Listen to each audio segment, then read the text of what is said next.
आज प्रतियोगिता दर्पण का सारांश लेकर के आया हूं अक्टूबर 2025 का एडिशन, जिसके अंतर्गत हम लोग पढ़ेंगे इंटरनेशनल इवेंट्स, यानी कि आपको अंतर्राष्ट्रीय घटनाक्रम। इससे पहले मैं वीडियो लेकर के आया हुआ हूं, वो है आपको नेशनल इवेंट्स यानी कि राष्ट्रीय घटनाक्रम। उसे जो लोग नहीं देखे हैं उसे ज़रूर देख लीजिएगा। और अभी जो हम लोग अक्टूबर वाला आपको इंटरनेशनल इवेंट्स जो पढ़ेंगे, इसके अंतर्गत भारत चाइना विवाद के बारे में पढ़ेंगे, जापान यात्रा के बारे में पढ़ेंगे, साथ ही साथ आपको फिजी का और फिलीपींस के वाले लोग जो आए हुए थे राष्ट्रपति प्रधानमंत्री, उनके बारे में पढ़ेंगे। एशियो का शिखर सम्मेलन हुआ था, उसके बारे में भी पढ़ेंगे। यानी कि इसमें बहुत इम्पॉर्टेंट टॉपिक है और आपको बहुत आसान तरीके से आपको मिलेगा, इसलिए इसे आखिर तक आप इसे ज़रूर देखिएगा। इम्पॉर्टेंट सेशन है। मैं हुसैन सर आपका अपने YouTube channel revision for success में आपका अभिनंदन करता हूँ, खैर मकदम करता हूँ। चलिए पहला टॉपिक है क्या, तो भारत चीन सीमा विवाद। देखिए, ये भारत चीन सीमा विवाद आप देखेंगे कि ये सिर्फ ये जो हो रहा है विवाद पर बातें जो होती हैं, वार्ता जो होता है, आप देखेंगे इसको अगर थोड़ा सा पृष्ठभूमि पर जाते हैं, जैसा कि हम देखते हैं कि प्रतियोगिता दर्पण में नहीं दिया हुआ है, लेकिन फिर भी आपको थोड़ा सा इंट्रोडक्शन के तौर पर दे देता हूं कि आपको 20 अक्टूबर 1962 में चाइना और भारत का युद्ध हुआ था। पहला युद्ध हुआ था और एक तरीके से आखिरी युद्ध था जो बहुत बड़े स्तर पर हुआ था। तो उसके बाद 1967 में हल्का सा झड़प हुआ था, जिसमें हमारे भी सैनिक मारे गए थे, उनके भी सैनिक मारे गए थे। और फिर उसके बाद लेटेस्ट जो झड़प हुआ था आप लोग जानते हैं, वो गलवान घाटी में हुआ था आपको 2020 में। तो उन सब चीज़ों को देखते हुए हम भारत और चाइना के बीच में आपको वार्ता किया जाता है, ताकि आपको दोनों में एक शांति वार्ता रहे, समन्वय बने और आपस में बात करते रहे। तो इससे क्या होगा कि विवाद सुलझा हुआ रहेगा। उसी के लिए आपको 24वां, आपको यहाँ पर देख रहे हैं हम लोग 24वां प्रतिनिधि स्तर की वार्ता 19 अगस्त 2025 को कहाँ हुई थी, तो नई दिल्ली में हुई थी। और इसके लिए प्रतिनिधि स्तर पर अधिकृत किसे किया गया था, भारत और चाइना की तरफ से। तो भारत की तरफ से जो आपको अधिकृत किया गया था वो थे आपको अजीत डोभाल, जो क्या है आपको राष्ट्रीय सुरक्षा सलाहकार हैं, भारत का राष्ट्रीय सुरक्षा सलाहकार हैं। और चाइना की तरफ से जो विदेश मंत्री आए थे वो वांग यी आए हुए थे। तो ये इम्पॉर्टेंट हो जाता है किसे अधिकृत किया गया था। तो एक तरफ भारत की तरफ से अजीत डोभाल जो कि राष्ट्रीय सुरक्षा सलाहकार हैं, और दूसरी तरफ चाइना के विदेश मंत्री वांग यी है।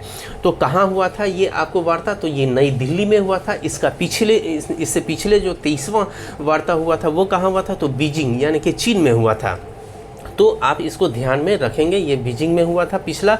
वैसे कम चांसेस है पूछने का, लेकिन याद रखिएगा कहाँ हुआ था, तो बीजिंग में हुआ था पिछला।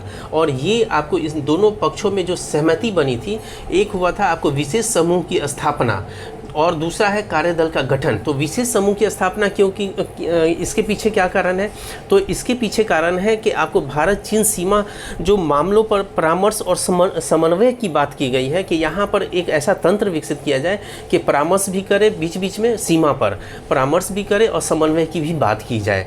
तो उसके लिए आपको विशेष समूह की स्थापना की गई। और दूसरा है कार्यदल के गठन की बात की गई है।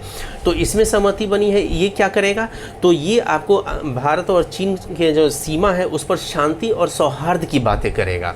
तो ये दो प्रकार का है जो थोड़ा सा इम्पॉर्टेंट लग रहा था।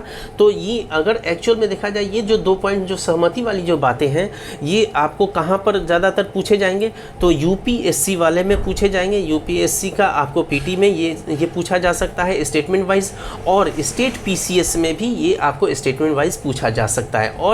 और अगर देखें, और जितना भी क्लर्क का हो या जो भी भारत का कोई भी एग्ज़ाम हो, चाहे वो बिहार का हो, चाहे राजस्थान का हो, यूपी का हो, कहीं का भी हो, तो उसमें आपको जो छोटा लेवल वाला है तो उसमें आपको पूछ देगा कि ये जो अभी भारत चीन के बीच में जो प्रतिनिधित्व स्तर की वार्ता जो हुई थी वो कहाँ हुई थी, तो नई दिल्ली में हुई थी। कितने नंबर की थी, तो 24वां थी। ये तक पूछ सकता है, लेकिन आपको यूपीएससी और पीसीएस में आपको स्टेटमेंट वाइज पूछेगा, तो वो भी आपको पकड़ में आ जाएगा। ठीक है। और मैं एक बात और कहना चाहता हूँ कि प्रतियोगिता दर्पण का जो मैं ये सारांश लेकर के आ रहा हूँ, वो साइंटिफिक अप्रोच के साथ उसका एमसीक्यू भी आपको मैं प्रोवाइड कर दूंगा। और इसके लिए आप हमें फ़ोन कर सकते हैं 8540866215 पर, और मैं डिस्क्रिप्शन बॉक्स में भी आपको ये फ़ोन नंबर दे दूंगा, आप वहाँ से हमसे MCQ इसका ले सकते हैं।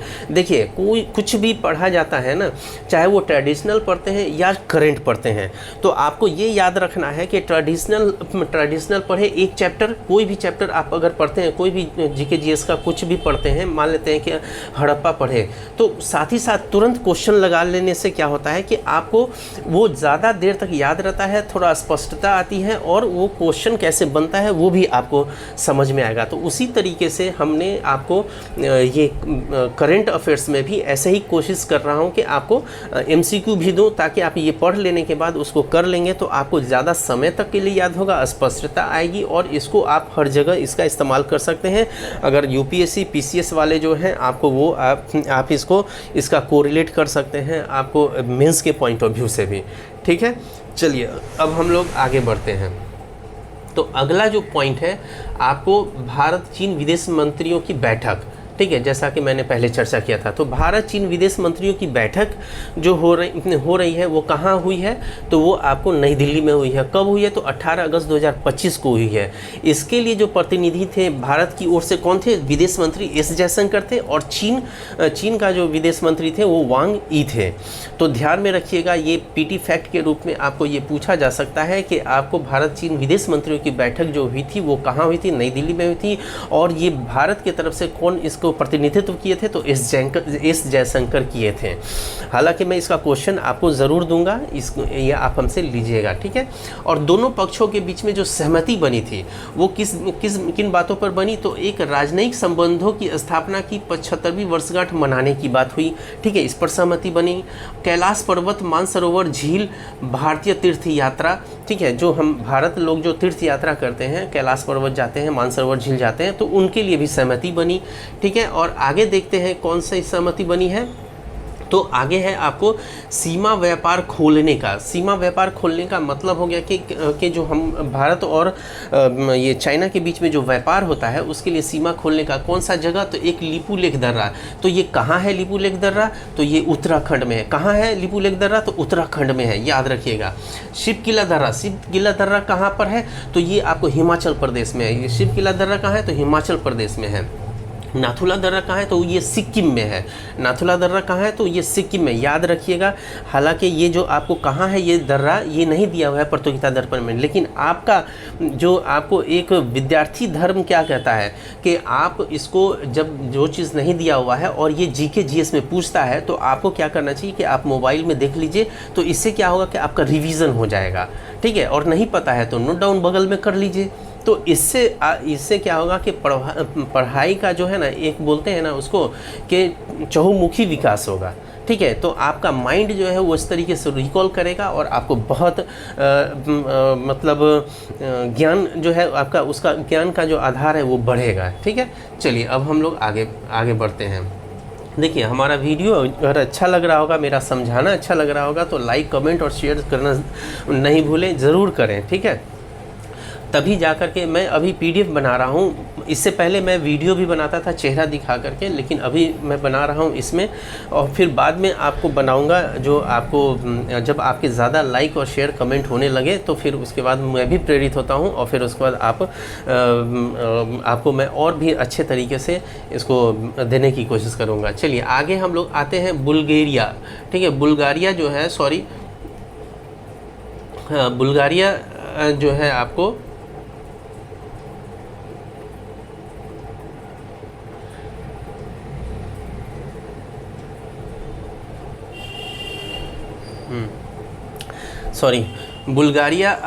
बुल्गारिया 1 जनवरी 2026 से यूरो के आधिकारिक मुद्रा के रूप में अपनाएगा, ठीक है। थोड़ा सा टेक्निकल प्रॉब्लम हो गया था। तो बुल्गारिया 1 जनवरी 2026 से यूरो को आधिकारिक मुद्रा के रूप में अपनाएगा, ठीक है, यूरो को। यानी कि बुल्गारिया जो है आपको यूरोपीय संघ का सदस्य है, जो कि 2007 में ये सदस्यता ग्रहण किया था यूरोपीय संघ का, और तब से ये अपने यहाँ का जो इसका जो मुद्रा है, बुल्गेरियन लेव है, उसको ये अपनाया हुआ था। तो अभी सहमति बनी है, और ये 1 जनवरी 2026 से आप आपको यूरो को अपनाएगा, यानी कि जो यूरोपीय संघ का मुद्रा है यूरो को ये अपनाएगा। ठीक है, अब हम लोग थोड़ा सा पढ़ लेते हैं। तो यहाँ बुल्गारिया यूरोपीय संघ की एकल मुद्रा यूरो को अपनाने वाला 21वां देश होगा। तो कितनावां देश होगा? बुल्गारिया यूरोपीय संघ का मुद्रा है यूरो मुद्रा को अपनाने वाला 21वां देश होगा। और बुल्गारिया की मुद्रा क्या है? तो आपको बुल्गेरियन लेव है, जो अभी हमने बोला है। बुल्गारिया की मुद्रा क्या है? तो बुल्गेरियन लेव है। क्या है? तो बुल्गेरियन लेव है। ये कब बुल्गेरियन लेव है और यूरो को कब अपनाया गया? बुल्गारिया के ज़रिए अपनाया जाएगा तो 1 जनवरी 2026 से, याद रखिएगा 1 जनवरी 2026 से आधिकारिक मुद्रा यूरो को आपको बुल्गारिया अपनाएगा। ठीक है, कब? तो 1 जनवरी 2026 से आधिकारिक मुद्रा यूरो को अपनाएगा। ये याद रखिए, मुद्रा वाला क्वेश्चन आपको बिहार दरोगा में पूछता है। मुद्रा हो गया, राजधानी हो गया, ये सब आपको बिहार दरोगा में पूछता है, तो इसको ध्यान में रखिएगा दरोगा वाले। 1 जनवरी 2007 से यूरोपीय संघ का सदस्य था। तो हमने जो पहले चर्चा किया था कि 1 जनवरी 2007 से यूरोपीय संघ का सदस्य कौन बना? तो बुल्गारिया बना। चलिए अब हम लोग आगे आते हैं, अगला टॉपिक। अब है ग्लोबल पीस इंडेक्स 2025 19वां संस्करण। ठीक है, ग्लोबल पीस इंडेक्स जो 2025 में जारी हुआ है वो कितना संस्करण था? तो 19वां संस्करण था। ये आपको पूछता है, कई एग्जाम में पूछे गए हैं इस टाइप से क्वेश्चंस। ठीक है, किसके द्वारा जारी किया जाता है? तो institute for economics and peace, यानी कि ये सिडनी में स्थित है। कहाँ स्थित है? सिडनी में स्थित है। और ये किसके द्वारा जारी किया जाता है? Institute for economic and peace के जरिए ये जारी किया जाता है। कितनावां संस्करण है? तो 19वां संस्करण है ग्लोबल पीस इंडेक्स 2025 का। भारत का इसमें कितना स्थान आया है? तो 115वां स्थान आया है 163 देशों के बीच में 2025 में, जबकि 116वां स्थान था 2024 में। तो ये जो 116वां स्थान था, एक पायदान का सुधार हुआ है। ठीक है, इतना ध्यान रखिएगा। अब वही 2023 में देखते हैं, जो यहाँ मैंने डाटा नहीं लिखा है, वो उस समय 126वां स्थान था उसका, यानी कि उसके बाद 10 सुधार हुआ। 116वां हुआ 2024 में और 2025वां में एकमात्र सुधार हुआ 125वां, यानी कि ग्लोबल पीस इंडेक्स 2025 में जो जारी हुआ है उसमें स्थान है 115वां। ठीक है, अब आते हैं विश्व में सर्वाधिक शांति वाला देश कौन है? तो आइसलैंड। देखिए आइस क्या है? ठंडा रहता है। तो ठंडा रहता है तो शांति ठंडा ही, मतलब कि शांति कैसे बनेगा? जब आप ठंडे रहिएगा तब ना। तो उसको इस तरीके से याद कर सकते हैं कि आइसलैंड क्या है? तो नंबर 1 पे है, और आयरलैंड नंबर 2 पे है, न्यूजीलैंड नंबर 3 पे है। ये याद रखिएगा। पहले नंबर पे कौन है? आपको ये ग्लोबल पीस इंडेक्स के अंतर्गत शांति में कौन है? सबसे नंबर 1 पे आइसलैंड है, दूसरा पे आयरलैंड है, तीसरे पे न्यूजीलैंड है। ये ध्यान में रखिएगा। आगे जो है पॉइंट वो क्या है कि सर्वाधिक अशांति वाला देश, सर्वाधिक अशांति वाला देश 163वां जो है वो रूस है। आप ये देखिए 163वां रूस है, 162वां यूक्रेन है। जिन दो देशों के बीच में अभी हाल में ही युद्ध चल रहा है, काफ़ी समय से 2019 से ये युद्ध चल रहा है, शायद 2019 से।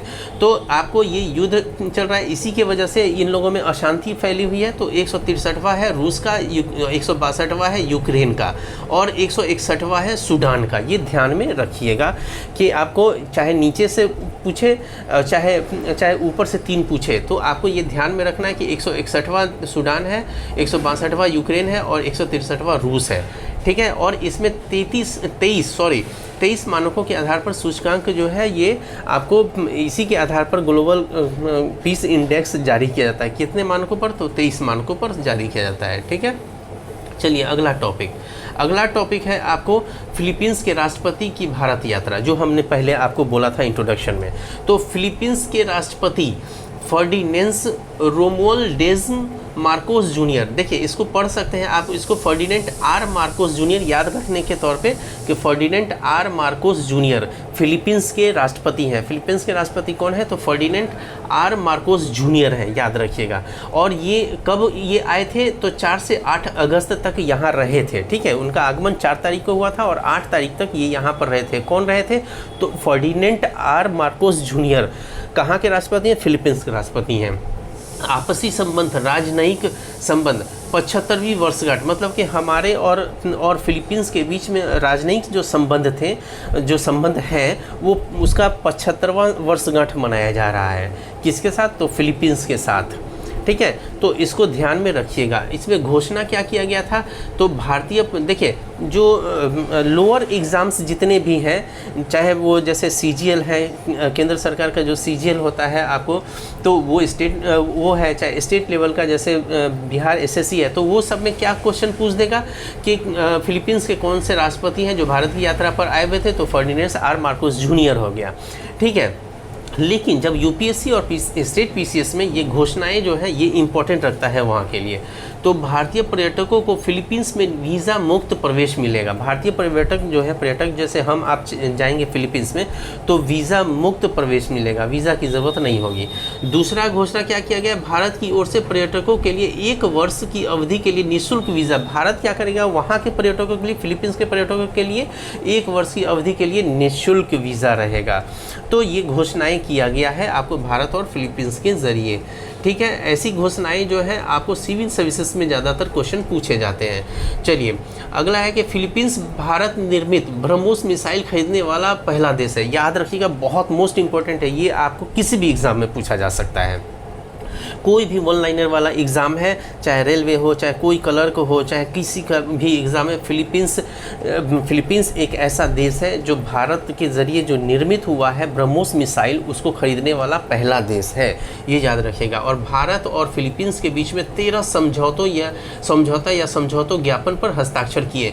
तो पूछा जा सकता है, ये PCS में पूछा गया क्वेश्चन है कि आपको कि भारत और फिलीपींस के बीच में, जैसे दूसरा ऐसा पूछा गया था, भारत और फ्रांस के बीच में पूछा गया था, तो यहाँ पर भारत और फिलीपींस के बीच में कितने समझौतों पर हस्ताक्षर हुआ है? तो आप कहेंगे कि 13 समझौतों पर, 13 महत्वपूर्ण समझौतों पर हस्ताक्षर हुआ है। वो 13, 18 ऐसे करके दे सकता है।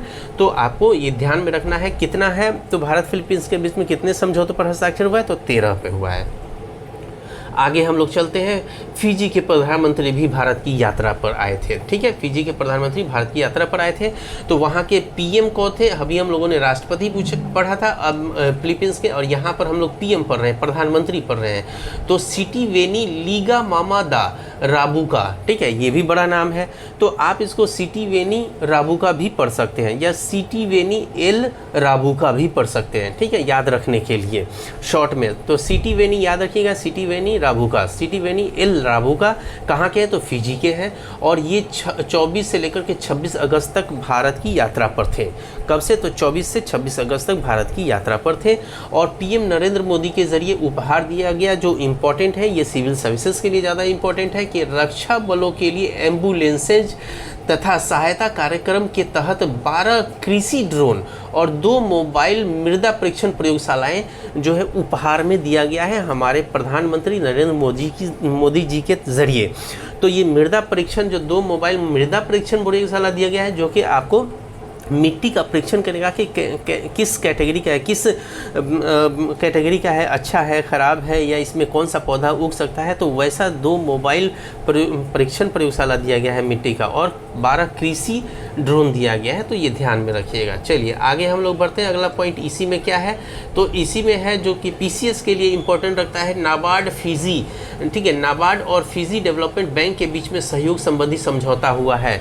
तो लिख देगा कि अभी हाल ही में कि नाबार्ड और फिजी डेवलपमेंट बैंक के बीच में ये समझौता हुआ है। कब हुआ है, किनके बीच में हुआ है? तो ये फिजी से ही पता चल जाएगा कि फिजी डेवलपमेंट तो बैंक से हुआ है। तो ये ध्यान में रखिएगा, ये इम्पोर्टेंट है। ठीक है, अगला हम लोग टॉपिक पढ़ते हैं, रूस यूक्रेन युद्ध की समाप्ति के रूप के लिए रूस और अमेरिका का वार्ता। यानी कि रूस और यूक्रेन की युद्ध की समाप्ति के लिए बात की मध्यस्थ मतलब कि बातें हुई थी, वार्ता हुई थी रूस और अमेरिका के बीच में, जो कि ये असफल था। ठीक है, ये असफल था, सफल नहीं हो पाया।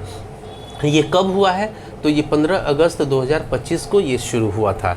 याद रखिएगा, 15 अगस्त 2025 को शुरू हुआ था। और अमेरिका में अलास्का प्रांत में एंकोरेज जगह है, वहाँ स्थित एल्मेनडोर्फ रिचर्डसन सैन्य ठिकाने पर वार्ता हुआ है। ये कहाँ हुआ है? तो अमेरिका के अलास्का प्रांत में हुआ है।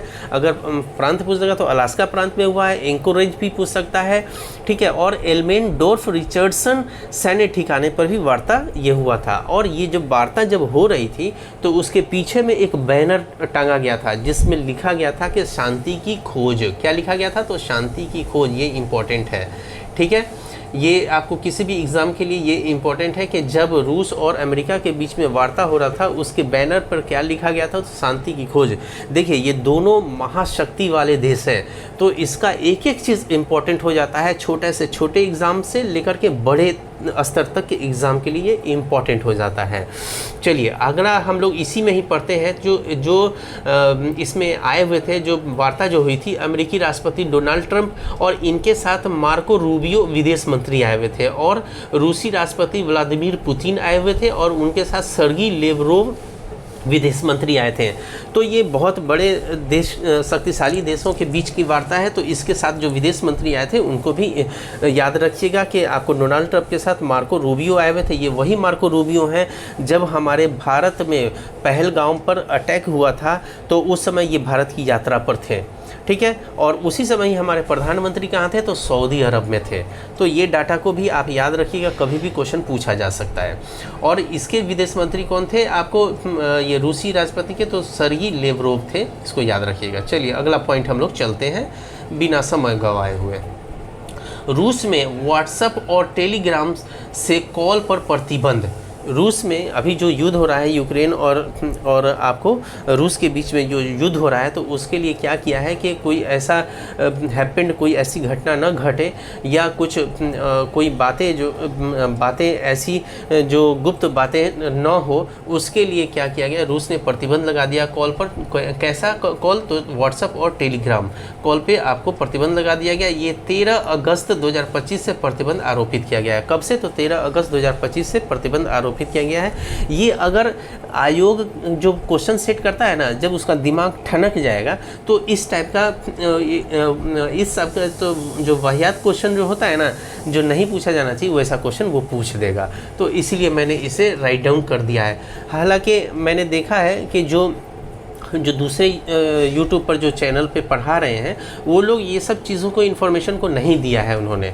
तो मेरी यही रणनीति है या मेरी यही सोच है कि आपको वो सारी चीज़ें दे दी जाएं शॉर्ट में ही, लेकिन वो सारी चीज़ों को दे दी जाए जिससे कि आपको एक भी क्वेश्चन न छूटे, क्योंकि एक क्वेश्चन से भी अगर फेल करते हैं तो वो फेल ही माना जाएगा। चलिए अब आते हैं भारत जापान 15वीं शिखर वार्ता बैठक। ये पीएम नरेंद्र मोदी जो जापान जा कर के ये वार्षिक बैठक हुई थी, जापान में हुई थी, तो पीएम नरेंद्र मोदी वहाँ का दौरा किए थे। वो है 15वीं शिखर बैठक। इसके अंतर्गत हम लोग देखते हैं कि 15वीं वार्षिक शिखर बैठक हुई है, वो भारत और जापान के बीच में हुई है। कब हुई है? तो 29-30 अगस्त को हुई है, और 30 तारीख को ही वो एससीओ का जो शिखर सम्मेलन का बैठक हुआ वो वहाँ चाइना वो चले गए। कहाँ? तो वो संघाई में हुआ था, तो मतलब संघाई चले गए थे वो, ठीक है। तो वो आगे हम लोग पढ़ेंगे। और जापान के पीएम याद रखिएगा इशिबा शिगेरू है। ये इम्पोर्टेंट है, ये आता रहता है। जापान के प्रधानमंत्री के बारे में पूछता है तो कौन है प्रधानमंत्री? तो इशिबा शिगेरू। कौन है? Ishiba Shigeru. कौन है? तो इशिबा शिगेरू। आगे हम लोग बढ़ते हैं, ठीक है। आगे पॉइंट्स जो है आपको ये रहा कि भारत में जापान से निजी निवेश लक्ष्य जो रखा गया है, भारत में जापान से जो निजी निवेश जो होगा उसका लक्ष्य $10 ट्रिलियन का लक्ष्य रखा गया है कि जापान से भारत में ये निजी निवेश का, ठीक है। और घोषणाएं क्या हुई हैं भारत और जापान के बीच में? तो भारत जापान लघु मध्यम उद्यम मंच तैयार करेगा, यानी कि भारत और जापान के बीच में जो लघु और मध्यम उद्यम का मंच तैयार करेगा, जिसके अंतर्गत आपको जितने भी बिजनेसमैन हैं भारत और जापान के, वो लोग यहाँ पर उपस्थित होंगे और अपनी अपनी बातें रखेंगे, अपनी अपनी सुविधाएं बताएंगे और फिर उसके बाद आकर्षित करेंगे आपको व्यापार करने के लिए। अगला है भारत जापान एआई पहल। एआई आप जान रहे हैं आर्टिफिशियल इंटेलिजेंस का अब समय आ गया है, और ये बहुत ही अपने आने वाले समय में ये अपने गोल्डन एरा में प्रवेश करने वाला है। तो उस पर भी दोनों आपसी सहयोग के लिए घोषणा पत्र जारी किया है, ठीक है। और वर्ष 2025 को भारत जापान विज्ञान प्रौद्योगिकी और नवाचार आदान प्रदान वर्ष के रूप में मनाया जा रहा है। यानी कि भारत और जापान ने निर्णय लिया है कि 2025 को कैसा बनाया जाएगा, किस तरीके से इस वर्ष को मनाया जाएगा। तो भारत जापान विज्ञान प्रौद्योगिकी और नवाचार आदान प्रदान वर्ष के रूप में मनाया जाएगा। ठीक है, आगे का पॉइंट हम लोग चलते हैं, आगे का पॉइंट देखते हैं। तो पारस्परिक सहयोग के 13 विभिन्न समझौतों पर आपको या समझौता पर हस्ताक्षर किया गया, ज्ञापनों पर हस्ताक्षर किया गया। देखिए हम लोग अभी पढ़े हैं ना, फिलीपींस के साथ भी, भारत और फिलीपींस के साथ भी 13 ही विभिन्न समझौतों पर हस्ताक्षर हुआ है। ये बहुत ही इंपॉर्टेंट है। ये जल्दी कोई भी वीडियो जो भी बनाए हुए हैं प्रतियोगिता दर्पण में, वो कोई नहीं ये सब चीज़ शेयर कर रहा है या आप लोग को ये दे रहा है। तो ये बहुत ही इंपॉर्टेंट है, जबकि देना चाहिए ये सब। चलिए ठीक है, इसमें समझौतों पर हस्ताक्षर हुआ। उस समझौतों में एक क्या समझौता है, तो आपको एक जो इम्पोर्टेंट समझौता मुझे लगा वो है इसरो और जापानी अंतरिक्ष एजेंसी जाक्सा। ठीक है, जापानी अंतरिक्ष एजेंसी कौन है? जाक्सा, JAXA, जाक्सा के संयुक्त चंद्र ध्रुवीय अन्वेषण मिशन चंद्रयान 5 जब छोड़ा जाएगा, प्रक्षेपण किया जाएगा, तो वो जाक्सा आपको H324L के प्रक्षेपण यान के द्वारा ही छोड़ा जाएगा। ये जो दिया गया है आपको, ये H324L है, तो ये प्रक्षेपण यान है। ठीक है, ये आपको जापानी अंतरिक्ष एजेंसी जाक्सा के जरिए ये किया गया है तैयार, जो H324L प्रक्षेपण के द्वारा प्रक्षेपित किया जाएगा। ठीक है, आगे का पॉइंट हम लोग देखते हैं। आगे है संयुक्त बयान भी एक जारी किया गया है भारत जापान के बीच में, वो है अगली पीढ़ी की सुरक्षा व समृद्धि के लिए साझेदारी नाम दिया गया है। क्या दिया गया है संयुक्त बयान जारी करके? एक नाम क्या दिया? अगली पीढ़ी की सुरक्षा व समृद्धि के लिए साझेदारी नाम दिया गया है। तो इम्पॉर्टेंट है, ये भी ध्यान में रखिएगा। चलिए अगला हम लोग पढ़ते हैं संघाई सहयोग संगठन, और ये अंतिम टॉपिक है संघाई सहयोग संगठन 25वां शिखर सम्मेलन, जो कि बहुत बहुत इम्पोर्टेंट है हर एग्ज़ाम के लिए, चाहे वो सिविल सर्विसेज का हो, चाहे वो किसी भी क्लर्क लेवल हो, चाहे ग्रुप B है, C है, कोई भी एग्ज़ाम का जो है इसमें ये इम्पोर्टेंट होता है। चलिए कहाँ हुआ था? तो चीन के तियानजिन में हुआ था। कहाँ हुआ था? तो चीन के तियानजिन में हुआ था। ये 31 अगस्त से 1 सितंबर के बीच तक हुआ था। 31 से शुरू हुआ था, 1 तक चला था। ठीक है, कहाँ हुआ था ये संघाई सहयोग संगठन का 25वां शिखर सम्मेलन? तो चीन के तियानजिन में हुआ था। तियानजिन में हुआ था। ठीक है, याद रखिएगा। ये 5वां अवसर है चीन में SCO की बैठक का। ये कितना अवसर है? ये 5वां अवसर है चीन में SCO की बैठक का। ये ध्यान में रखिएगा, 5वां अवसर है। ये क्वेश्चन जब दिमाग फिरेगा तो आयोग इसको सेट करेगा। ठीक है, अब अगला है 10 सदस्य राष्ट्र है। संघाई सहयोग संगठन के कितने सदस्य राष्ट्र है? तो 10 सदस्य राष्ट्र है। तो याद रखिएगा, ये उज्बेकिस्तान, कजाकिस्तान, किर्गिस्तान, ताजिकिस्तान और रूस। ये रूस से अलग हुआ। ये चारों जो देख रहे हैं आप देश, उज्बेकिस्तान, कजाकिस्तान, किर्गिस्तान और ताजिकिस्तान, ये रूस से ही अलग हुआ ये देश है। और फिर उसके बाद रूस के नीचे चाइना है, चाइना के नीचे भारत है। याद रखिएगा, हम मैप के अकॉर्डिंग बोल रहे हैं। रूस के नीचे चाइना है, चाइना के नीचे भारत है, और फिर उसके बाद बगल में ये आपको पश्चिम की ओर पाकिस्तान है, फिर पश्चिम की ओर ईरान है, और 10वां जो देश है ये बेलारूस है। ये भी जो है आपको ये यूरोप का है, पूर्वी यूरोप का ही देश है बेलारूस, जिसकी राजधानी क्या है? तो ये मिन्स्क है। और ये अंतिम, ये 10वां सदस्य है जो संघाई सहयोग संगठन में जुड़ने वाला देश कौन है? ये बेलारूस, जिसकी राजधानी क्या है?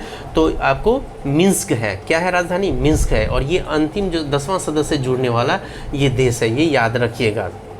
और भारत और पाकिस्तान एक साथ जुड़ा था, वो आपको 2017 में जुड़ा था, इसको भी याद रखिएगा। चलिए अगला पॉइंट है कि पर्यवेक्षक का दर्जा प्राप्त मंगोलिया। ये जो पर्यवेक्षक का दर्जा भी प्राप्त किया जाता है, हर शिखर सम्मेलन में कोई ना कोई पर्यवेक्षक का दर्जा दिया जाता है, तो उसमें मंगोलिया को इसमें पर्यवेक्षक का दर्जा दिया गया है। ये मंगोलिया कहाँ है? तो ये चाइना के दक्षिण और थोड़ा सा पूरब में है। और इसकी राजधानी क्या है मंगोलिया की? तो उलान बटोर है। इसकी स्थिति मैंने क्या कहा कि कहाँ है? तो ये आपको मंगोलिया कहाँ है? तो आपको दक्षिण चीन में है, पूरब की ओर थोड़ा सा खिसका हुआ है, और इसकी राजधानी उलान बटोर है। और ये संघाई सहयोग, देखिए संघाई आपको कहाँ है? तो चाइना के आपको पूरब की ओर है, मतलब कि यांगत्जी नदी जो है उसके तट पर है या उसके किनारे पर है संघाई। और जो हमारे प्रधानमंत्री आपको कहाँ थे, तो वो थे आपको जापान में। जापान से उड़ करके बगल में ही पूरब में पड़ गया उनको ये संघाई, और वहीं पे जा कर के उतर गए और यहाँ पे हमारे प्रधानमंत्री भी शरीक हुए थे ये 25वां शिखर सम्मेलन में। ठीक है, चलिए इसको आगे हमने यहाँ पर नहीं मेंशन किया है, लेकिन आप ध्यान में रखिएगा कि शंघाई सहयोग संगठन में आपको हमारे प्रधानमंत्री पीएम नरेंद्र मोदी जी आपको वहाँ पर शरीक हुए थे। ठीक है, आगे का पॉइंट हम लोग पढ़ते हैं। अभी हमको याद आ रहा है कि हम प्रधानमंत्री का इसमें इंक्लूड नहीं किए हुए हैं। ये ध्यान में रखिएगा कि शंघाई सहयोग संगठन में जापान से ही आपको, वो जापान में गए हुए थे, जापान का दौरा किया था उनका। वहाँ पर हम लोगों ने अभी पहले पढ़ा था कि 15वां शिखर सम्मेलन था, और वहाँ से वो गए कहाँ, तो आपको संघाई में गए। संघाई कहाँ है, तो चाइना के पूरब की ओर है, यांगत्जी नदी पर है आपको संघाई, ये ध्यान में रखिएगा। अगला पॉइंट क्या है, तो अगला पॉइंट है कि कुल 22 राष्ट्राध्यक्ष शिखर सम्मेलन में उपस्थित हुए। ठीक है, 22 राष्ट्राध्यक्ष शिखर सम्मेलन में उपस्थित हुए थे। विषय क्या था, तो संघाई भावना को कायम रखना, SCO ऑन द मूव। ठीक है, क्या विषय था, तो संघाई भावना को कायम रखना, SCO ऑन द मूव, ये भी याद रखिएगा। हो सकता है कि संघाई भावना को कायम रखना ये न दे करके ये SCO ऑन द मूव दे देगा, तो वो भी ध्यान में रखिएगा। यानी कि संघाई भावना को कायम रखना, SCO ऑन द मूव, ये विषय था आपको संघाई सहयोग संगठन का, जो कि 25वां शिखर सम्मेलन था। और तियानजिन घोषणा पत्र, इसको ध्यान में रखिएगा। घोषणा पत्र जो है सिविल सर्विसेज में पूछे जाते हैं। तो पहलगांव आतंकवाद के विरुद्ध एकजुटता, इसमें घोषणा पत्र में ये लिखा गया कि पहलगांव के लिए जो है जो पहलगांव अटैक हुआ था आपको 22 अप्रैल 2025 को हुआ था, ये ध्यान में रखिएगा। ये यहाँ पर नहीं दिया हुआ है, लेकिन हम ये आपको एक तरीके से याद करवा दे रहे हैं कि पहलगांव 22 अप्रैल 2025 को हुआ था। उसके लिए आपको यहाँ पर एकजुटता दिखाया गया, ये अच्छी पहल है। यानी कि ये हमारे विदेश नीति का एक तरीके से सकारात्मक पहलू को दर्शाता है। दूसरा है समावेशी अफगान का समर्थन, जो अफगान में जिस तरीके से अभी तख्ता पलट हुआ था और फिर उसके बाद वहाँ तालिबान का शासन हो गया है, तो उसका भी उन्होंने समर्थन किया है। फिर उसका गाजा युद्धभूमि विराम, जो अभी इजराइल और आपको फ़िलिस्तीन के बीच में जो गाजा के लिए युद्ध हो रहा है, तो उसके लिए भी इन लोगों ने सहमति व्यक्त की है, घोषणा पत्र जारी किया है कि वहाँ पे युद्ध विराम हो। और अगला पॉइंट आपको है ईरान के पक्ष में निंदा, यानी कि ईरान के पक्ष में निंदा की गई है। ईरान पे भी इजराइल ने क्या किया, अचानक अटैक कर दिया। उधर से आपको अमेरिका ने भी वहाँ पर अटैक कर दिया। तो ये जो है जिस तरीके से हुआ, इसकी निंदा की गई है आपको शंघाई सहयोग संगठन में। ठीक है, ये याद रखिएगा। और चीन के ज़रिए one belt and road initiative पर भारत ने समर्थन नहीं किया, ये मोस्ट इम्पॉर्टेंट है। ये वन बेल्ट वन रोड वाला जो कॉन्सेप्ट जो चीन दिया है, यानी कि बेल्ट एंड रोड इनिशिएटिव पर भारत ने समर्थन नहीं किया है। जब इसकी बातें की गई तो इसका समर्थन नहीं किया है, वो साफ स्पष्ट शब्दों में मना कर दिया गया है। अगला जो पॉइंट है वो है आपको जलवायु परिवर्तन, ग्लेशियर संरक्षण और नवीकरणीय ऊर्जा पर जोर देते हुए 2026 में रीजनल क्लाइमेट समिट कजाकिस्तान में आयोजित करने की घोषणा की गई है। कहाँ करने की घोषणा की गई है, तो कजाकिस्तान में। रीजनल क्लाइमेट समिट कहाँ आयोजित करने की गई है, तो कजाकिस्तान में। कजाकिस्तान की राजधानी क्या है, अस्ताना है। कजाकिस्तान की राजधानी क्या है, ये अस्ताना है, इसको ध्यान में रखिएगा। चलिए आगे हम लोग चलते हैं। अगला पॉइंट क्या है, और आखिरी पॉइंट, एससीओ की आगामी 26वां शिखर सम्मेलन कहाँ होगा, तो किर्गिस्तान में होगा। कहाँ होगा, तो किर्गिस्तान में होगा। एससीओ का आगामी 26वां शिखर सम्मेलन कहाँ होगा, मोस्ट इंपॉर्टेंट है, ये अक्सर क्वेश्चन पूछता है। ये 26वां किर्गिस्तान में होगा। ठीक है, इसको ध्यान में रखिएगा। हमारा ये वीडियो पसंद आया होगा तो लाइक शेयर कमेंट ज़रूर कीजिएगा। All the best.